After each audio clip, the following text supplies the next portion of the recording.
Umarangkada ngayong araw ang malawakan tigil pasada dahil sa walang prenong taas presyo sa petrolyo. Maraming tsuper ang gumarahi muna para magprotesta matapos suspindihin ang pisong taas pasahe. At live mula sa Welcome Rotonda, Quezon City, nasa frontline na balitang yan si Rainiel Pawid. Rainiel, may mga lugar bang pahirapan na sa pagsakay? Bibigay yung bigas, halagang presyo na 20. Julius Cheryl, simula nga kaninang alas 4 ng madaling araw ay limitado na yung mga jeep dito nga yan sa bahagi ng Welcome Rotonda. Kaya naman yung mga kapatid nating commuter ay tila nagkaroon pa o naglabas ng extra budget para nga mag-book na ng mga TNVS o yung iba naman, pinili na lamang maglakad. Kaya tama lang ang kanyang 103 per liter ang presyo ng gasolina at diesel. Sana abot ang maliit na kinikita ng ating mga driver at mga... Yan ang tanong ng grupong piston sa gobyerno matapos sumirit sa higit 100 piso ang kada litro ng petrolyo. Kaya naman ngayong araw, idinaan nila sa tigil pasada ang kalbaryong dinaranas. Kung wala po akong stock na sardinas, itlog, noodles, hindi po kami kakain. Buti may stock kami bigas. Kung ikaw maraming anak, baka maghanap ka ng parang hindi mo malaman kasi mamamatay yung pamilya mo eh. Isa pa sa ikinatatakot ng mga tsuper kung magkatotoo ang price projection ng DOE na aabot sa 120 pesos ang kada litro ng diesel. Sa higit 15 oras na pamamasada, kinakailangan daw kasi nilang maglaan ng 3,600 pesos para lang sa langis. Pag umuwi kami ng hapon, halos wala na kami kikitain, 150, 200. Swerte mo pag naka 300 ka. Ang ilang jeepney drivers tuloy naman sa pagbiyahe. Mas lalo raw silang mababasyo kung hindi magbabanat ng buto ngayong araw. Hindi nga kasi ako naka-boundary kagabi, kaya kailangan ko mabuo yung boundary ko. Kasi kada ikot ko, 1,000 ang isang ikot ko. 1,000 din yung ang 1,000 din yung gas ko. Kaya hindi ako umuwi sa garahe. Singilan ako ng boundary, inahabol ko eh. Aminado ang piston na dismayado sila sa desisyon ni Pangulong Bongbong Marcos na kansilahin ang dagdag pisong pasahe. Isipin nyo piso, kinansila. Pero yung mga oil company na halos 20, 23, 24 pesos per liter ang itinataas. Bakit hindi niya makansila itong patuloy na pagtaas ng presyo ng petrolyo? Pagbabanta ng grupo, hindi raw matitigil ang serya ng transport strike. Ang samahan ng mga jeepney operator may paalala sa gobyerno tungkol sa pamamahagi ng 5,000 pisong ayuda. Hindi kami para magpasalamat na dapat ibibigay talaga ng gobyerno yan na kusa. Hindi pa kami yung sasabihin nila ayuda. Thanks God pa kami. Na para sa ganon, ayuda. Usaping ayuda. Magkaranda pa kami. Hindi. Dapat kayo binabahay-bahay nila yan eh. Para maramdaman nila yung tao rito sa baba, sa laylayan. Kung ano na ang buhay ngayon, kung ano yung sitwasyon. Kasi wala na eh. Tulog ang gobyerno. Walang kwenta ang gobyerno. Pangunahin ng mga apektado ng tigil pasada ang mga commuter na pasahe sa jeep lang din ang kaya ng bulsa. Kanina pa ako naghihintay, wala yung jeep na dumarating.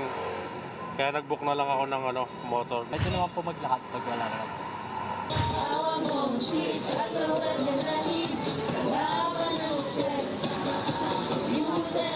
Idinaan naman sa sayaw ng mga tsuper at miyembro ng grupong bayan ang kanilang protesta sa Caloocan.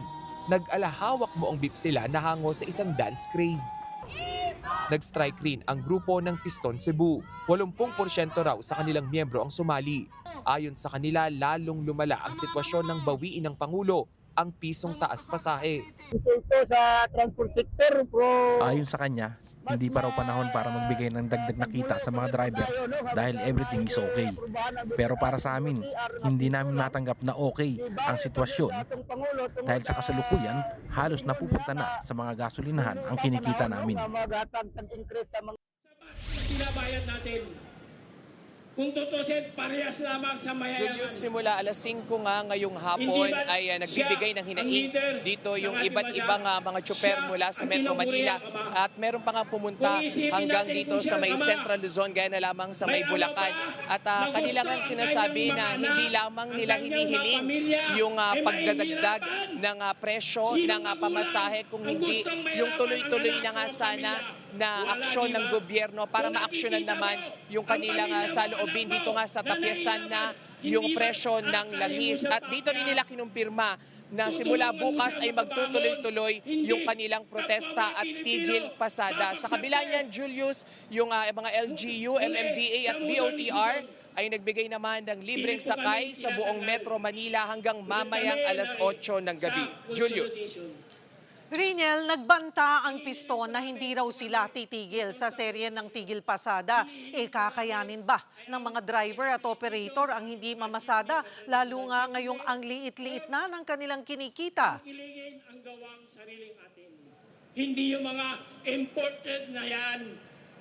Cheryl, dalawa yung naging sentimiento dyan ng mga tsoper. Una, yung mga hindi nga titigil dito sa pagpuprotesta. Ang sabi nila, pinaka-practical nila itong gawin dahil kung sila'y mamamasada nga sa kalsada ay ganun din yung kahihinatnan dahil yung 16 to 18 hours nila sa kalsada ay napupunta lamang yung kinikita nila sa langis. Minsan nga, yung nauuwi daw nila ay nasa 150 to 200 lang. Kapalit yon ng 16 to 18 hours na pamamalagi nga sa kalsada. Yung iba naman na nagpapatuloy dito nga sa pamamasada, sinabi nila na magpatuloy man sila ay dahil hinahabol na lamang nila yung pagbabayad nga doon sa boundary. So in totality, yung nakuha natin doon sa both side na yon ng mga tsoper ay pareho lang na sila pa rin yung talo nga sa serye na ito. Cheryl. At Riniel, meron ka bang naririnig dyan na iba pa ang transport group na posibleng sumali sa tigil pasada ng piston? Huwag po tayo matakot na makibaka.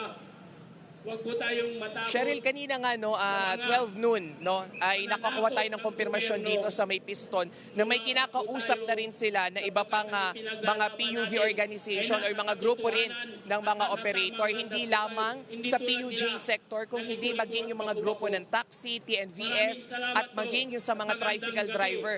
Nakakuha sila ng commitment sa dalawang grupo pero hindi pa nila disclose kung sinong mga grupo ito. Kaya naniniwala sila na pwede pa nilang i-extend o pahabain itong tigil pasada o yung transport strike hanggang nga sa Mayo 1. Cheryl. Riniel, kung yung pisong taas pasahe ay hindi na lumusot, parang suntok sa buwan na ang taas pasahe. Ngayon, may impormasyon ka ba kung may nag-reach out ng mula sa gobyerno para kausapin ang mga transport group tungkol nga dito sa naudlot na fare hike? 1 p.m. onwards po. Papunta po tayong Menjola. Julius, around 11 in the morning ay nakakuha rin tayo ng impormasyon na nilalatag o pinaplansya na nitong LTFRB yung panibagong dialogo dito nga sa grupo ng mga tsoper. Pero balikan natin itong mga grupo nga ng tsoper at operator. Gusto nilang linawin na hindi sila galit dito sa LTFRB. Bakit? Dahil yung kakarampot o yung tinapyasan na hingi nga nila na dagdag 5 piso sana sa taas pasahe ay napababa sa piso. Pero yun daw piso na yon ay inaprobahan pa ng LTFRB. Yun daw ay isang malaking hakbang na sana para nga makaalpas sila sa ganitong sitwasyon. Pero ang kinagagalit nila sa ngayon ay yung pagkansela mismo ni Pangulong Bongbong Marcos dito nga sa piso na dagdag pasahe. Lumilitaw daw na parang itong ang administrasyon na ito ay hindi para sa mga maliliit na katulad nilang tsoper, kung hindi naglilin towards o kumakalinga dito sa mga malalaking oil company na bahagya lamang daw tumaas nga yung presyo ng crudo sa world market ay agad-agad na nagtataas din ng presyo. Though deregulated yung law na yan, pero bakit daw hindi gawan ng aksyon ng gobyerno na agad kontrolin yung presyo nga ng produktong petrolyo dito sa bansa? Julius. Maraming salamat, Raniel Pawid. Mga kapatid, Julius Babaw po. Para sa komprehensibo at makabuluhang balitaan at talakayan, mag-follow at mag-subscribe na sa social media pages ng News 5.